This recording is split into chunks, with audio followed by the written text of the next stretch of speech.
আসসালামু আলাইকুম ভিউয়ার্স, আজকে আসলাম আপনাদের কাছে আরেকটি ভিডিও নিয়ে। তো মেইন ভিডিওতে যাওয়ার আগে আমি একটু স্টোরে আসছিলাম, কিছু সবজি আর মাছ বাজার করব। তো সেই সবজির দোকানটা আপনাদের সাথে একটু শেয়ার করছি। তো আজকে আমি আসলে খুবই দুঃখের সাথে এই ভিডিওটা করছি যে পৃথিবীতে আজকে কি হচ্ছে। তো জর্জ ফ্লয়েডের মৃত্যুটা অস্বাভাবিক একটা মৃত্যু এবং এটাকে মেনে নেওয়া খুবই কঠিন ব্যাপার। এই জন্য আমি খুব ঘন ঘন ভিডিও দিতে পারিনি, অনেক মনটা খারাপ ছিল এবং নিউজগুলি প্রতিদিন দেখতাম, সেই জন্য দেরি করে ভিডিওটা দিচ্ছি। তো যাই হোক, আমি ভিডিওর প্রথমেই বলে নিচ্ছি, আপনাদের যদি আমার চ্যানেলটি ভালো লেগে থাকে সাবস্ক্রাইব করবেন, লাইক করবেন, শেয়ার করবেন, কমেন্টস করবেন। আপনাদের কমেন্টসগুলি আমার খুবই ইম্পর্টেন্ট আমার কাছে। আপনাদের কমেন্টস অনুযায়ী আমি সেইভাবে আমার ভিডিওগুলি সাজানোর চেষ্টা করব। তো এই দোকানটাতে আসছি, দেখুন এখানে সব ধরনের সবজি পাওয়া যায়। এই দোকানটাতে অবশ্য খুবই ফ্রেশ সবজিগুলি ওঠে। তো এখন আমি যাব এখান থেকে বাজার করে, আমি একটা মাছ কিনতে যাব, সেই দোকানে যাব। সেখানে বাসায় যাওয়ার পরে আমি আপনাদের সাথে শেয়ার করছি। তো এখন বাসায় এসে আমি মাছটা বের করলাম। এটা রূপচাঁদা মাছ, আমাদের দেশের যে রূপচাঁদাগুলি বলে, তো একটু বড় সাইজের। তো এটা আমি কেটে পরিষ্কার করে ভাজবো। এটাকে ইংলিশে পম্পানো বলে। তো এই মাছগুলি চাইনিজ দোকানগুলোতে বেশি পাওয়া যায়, অবশ্য সুপার স্টোর ওয়ালমার্টেও মাঝে মধ্যে পাওয়া যায়। তো আমি এটা চাইনিজ দোকান থেকে কিনে এনেছি। তো আমি কিছু পটলও নিয়েছি, এটা বাংলাদেশের দোকান থেকে বাজার করেছিলাম। পটলটা মাছের সাথে ভাজি করব। তো প্রথমেই আমি মাছগুলি কেটে ভালো করে ধুয়ে মশলা মাখিয়ে রেখেছি। মশলার মধ্যে তেমন কিছুই না, খুবই সিম্পল। এই যে হলুদ, মরিচ, লবণ আর একটু লেবুর রস দিয়ে আমি কিছুক্ষণ মাখিয়ে রেখেছিলাম। আমি লেবুর রসটা একটু পরে দিয়েছি, এটা দিয়ে বেশিক্ষণ মাখিয়ে রাখিনি।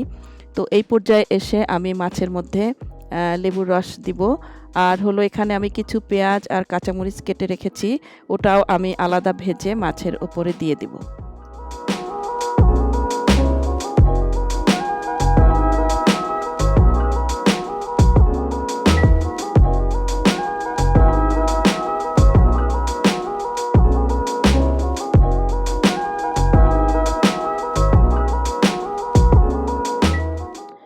তো এখন এগুলি সব রেডি করে আমি নিয়ে যাব পেছনে। আমি আজকে প্ল্যান করেছি বাইরে রান্না করব।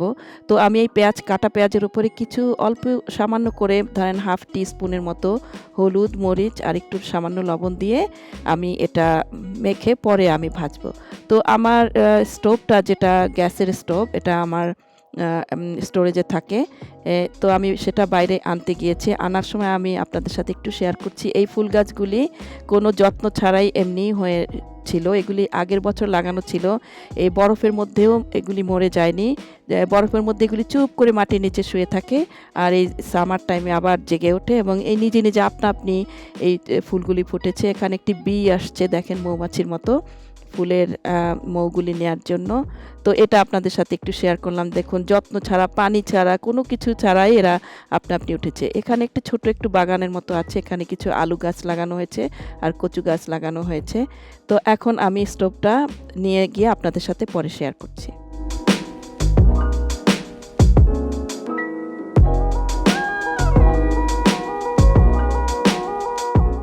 তো এখন দেখুন, আমি এই পেছনে আমাদের ব্যাকইয়ার্ডে চলে আসছি। এখানে আমার হাজবেন্ড বাগানগুলি সুন্দর করে সেট করে ফেলেছে, সব জায়গা অকুপাইড করে ফেলেছে। এখন আমি যে রান্না করব কোথায়, আমার একটা টেবিলও খালি নেই। তো আমি একটা পোর্টেবল টেবিল নিয়ে আসছি, যেটা আমার বাসার মধ্যে ছিল। তো এটা আমি এখানে সেট করেছি। এখানে আপনাদের সাথে একটু শেয়ার করছি যে বাগানে সে গাছগুলি লাগিয়েছে, এগুলি সবই তার কৃতিত্ব, এখানে আমার কোনো কৃতিত্ব নাই। এখানে 4টা লাউ গাছ 2টা বালতির মধ্যে টব করে লাগানো হয়েছে। এখানে কিছু কাঁচা মরিচ গাছ লাগানো হয়েছে। এগুলি এখনও ওঠে নাই, কারণ ভালো করে রোদ পেতে হবে, তারপরে এগুলি দেখা যাবে। এখানে আমি চুলাটা খুলে নিচ্ছি। দেখুন, চুলাটা একদম ব্রিফকেসের মতো, মনে হচ্ছে যেন ব্রিফকেস ভর্তি টাকা। আসলে এটার মধ্যে টাকা নাই। এটার মধ্যে দেখুন একটা চুলা। এই চুলাটা আমি আজকে প্রায় 10 থেকে 12 বছর মনে হয় আগে কিনেছিলাম। এতদিন ইউজ করেছি এবং করছি এখনও, এটা একটুও নষ্ট হয়নি। এটা মাত্র $20 একটা চুলা, কিন্তু আমাকে যথেষ্ট সার্ভিস দিচ্ছে। এটা টাকার উসুলের উপরে উসুল হয়ে গেছে। এই চুলাটা আমি স্পেশালি আমাদের বাসায়, আমাদের এই ভ্যাঙ্কুভারে সামটাইমস এত ঝড় হয়, সামটাইমস উইন্ড স্টর্ম, বাতাসের ঝড়, স্নো ঝড়, এমনি নর্মাল বাতাস, অনেক টাইপের প্রাকৃতিক দুর্যোগের সময় কারেন্ট চলে যায়, মাঝে মধ্যেই কারেন্ট চলে যায়। তো সেই সময়টা এইটা কারেন্ট চলে গিয়ে আবার খুব বেশিক্ষণ থাকে না বা বেশি দিন থাকে না। ধরেন একটা বেলা থাকলো, তখন হয়তো দেখা যাচ্ছে আমার খাবারগুলি গরম করতে হবে। তো সেই সময়গুলোতে আমি এইটা ইউজ করি, এই স্টোভটা ইউজ করি। তো এই স্টোভটা হলো পোর্টেবল স্টোভ এবং বার্নারগুলি আপনার গ্যাস সিলিন্ডারগুলিও পোর্টেবল। তো এইখানে আমি আমার চুলাটা স্টার্ট করেছি, এখনই আমি অন করে দিব। তারপরে আমি কড়াইটা গরম করব এবং তেল দিব। এখানে আমার সব কিছু রেডি এবং এটা একটা সিম্পল, খুবই সিম্পল রেসিপি। যদি আপনার বাসায় মাছ কেটে রেডি করা থাকে, এটা ভাজতে বেশি সময় লাগে না। তো এখন আমি কড়াইটা গরম হওয়ার পরে আমি কিছু তেল দিয়েছি। এখানে আমি আজকে আর অলিভ অয়েল ইউজ করছি না, বিকজ এটা ফ্রাই হবে, অলিভ অয়েলটা দিয়ে আমি ফ্রাই করি না। তো এই দেখুন চুলাটা অন হয়েছে, সুন্দর জ্বলছে, একদম মনে হচ্ছে যেন লাইনের গ্যাস, বাট এটা লাইনের না, এটা সিলিন্ডার। তো আমি প্রায় 3 টেবিল স্পুনের মতো তেল দিয়ে দিচ্ছি, যেহেতু এতগুলি জিনিস ভাজি করব। তো প্রথমে আমি মাছগুলি দিয়ে দিচ্ছি।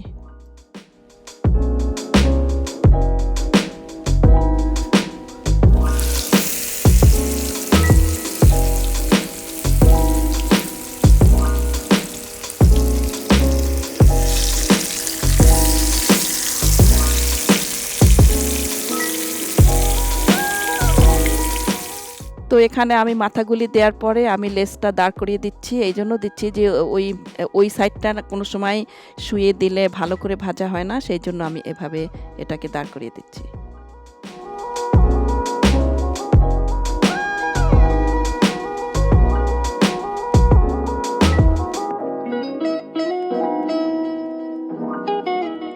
তো এখানে আমি আপনাদেরকে দেখাচ্ছি গ্যাস সিলিন্ডারগুলা, এগুলা পোর্টেবল, 4টার একটা প্যাকেট থাকে এবং এই একটা সিলিন্ডার দিয়ে কিন্তু বেশ অনেক কিছু রান্না করা যায়। ধরেন আপনি ভাত, মাছ ভাজি এবং সম্ভবত চাও করতে পারবেন, শেষ সময় গিয়ে হয়তো সিলিন্ডারটা শেষ হয়ে যাবে, এই পরিমাণ রান্না করা যায়। তো একটা সিলিন্ডার দিয়ে বেশ কিছু রান্না করা যায়। আজকে আমার কিন্তু অনেক পিকনিক মনে হচ্ছে এবং আমি এনজয় করছি বাইরের রান্নাটা এবং ওয়েদারটাও কিন্তু কমফোর্টেবল, খুব সানি না, একটু ক্লাউডি, কিন্তু খুব বেশি ঠান্ডা না, এটাই সবচেয়ে মজার ব্যাপার। এই ওয়েদারে রান্না করতে বাইরে খুবই ভালো লাগে। তো দেখুন বন্ধুরা, আমি ভাজি করছি।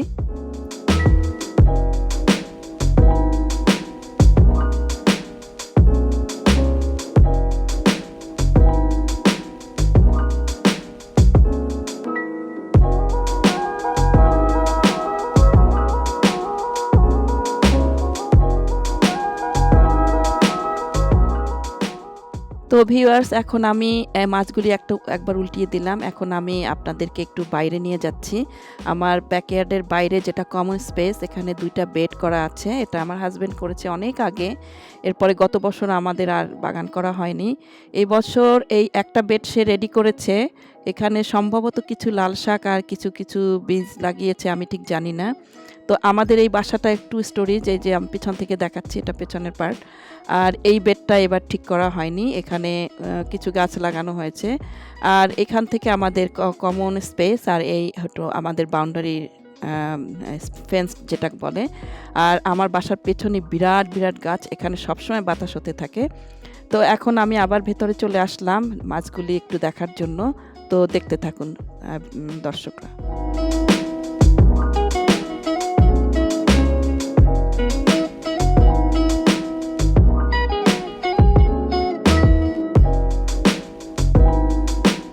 তো বন্ধুরা, এখানে আমি দেখাচ্ছি এই ফুলগুলি, আমার হাজব্যান্ড এগুলি লাগিয়েছে। দেখুন কালারগুলি এত সুন্দর, আমি এগুলির নাম এত স্পেসিফিক ভালো করে জানি না।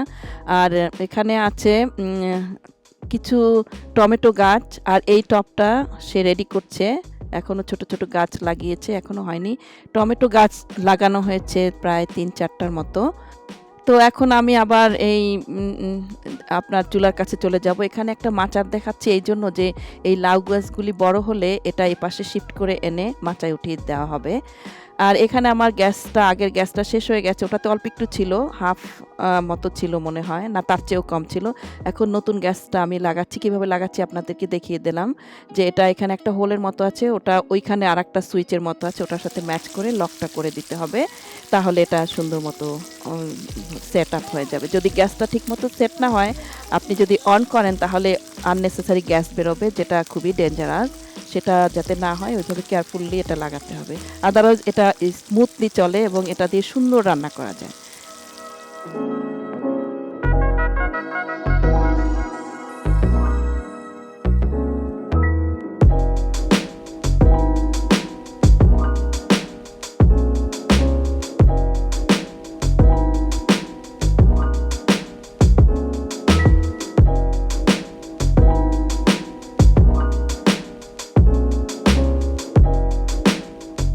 এখানে আমার মাছ যেগুলি হয়ে গেছে সেগুলি আমি একটা একটা করে উঠিয়ে নিচ্ছি তেল থেকে। আর কিছু কিছু যেগুলি হয়নি সেগুলি আমি আরেকটু লম্বা সময় রাখছি যাতে ভালো করে ওয়েল ডান হয়।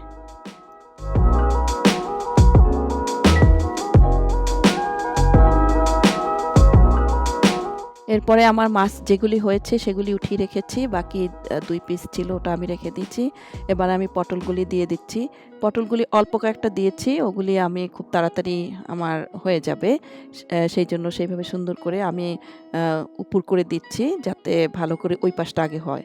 তো এই পর্যায়ে এসে আমি পেঁয়াজের মধ্যে যে মশলা মাখানো ছিল, কাঁচামরিচ আর পেঁয়াজ, ওগুলি আমি ভালো করে মাখিয়ে রেখে দিচ্ছি।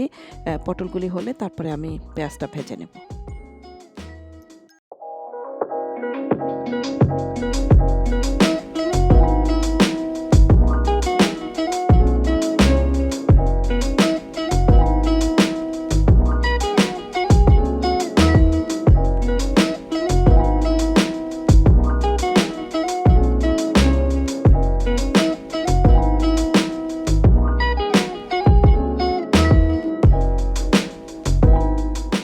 তো এই পর্যায়ে এসে আমার মাছ আর পটল ভাজিটা হয়ে গেছে, ওগুলি আমি উঠিয়ে রেখেছি। এখানে আমি পেঁয়াজ আর কাঁচামরিচগুলি দিয়ে দিলাম। এগুলি একদম বেরেস্তার মতো করে ভাজবো না, হাফ ডান হলে আমি উঠিয়ে নিব। কিন্তু এটা আপনার অনবরত নেড়ে দিতে হবে যাতে করে ইভেনলি সবগুলি হয়ে যায়। তো এই পর্যায়ে এসে আমার পেঁয়াজগুলি হয়ে গেছে, এখন আমি আস্তে আস্তে করে সব উঠিয়ে নিব।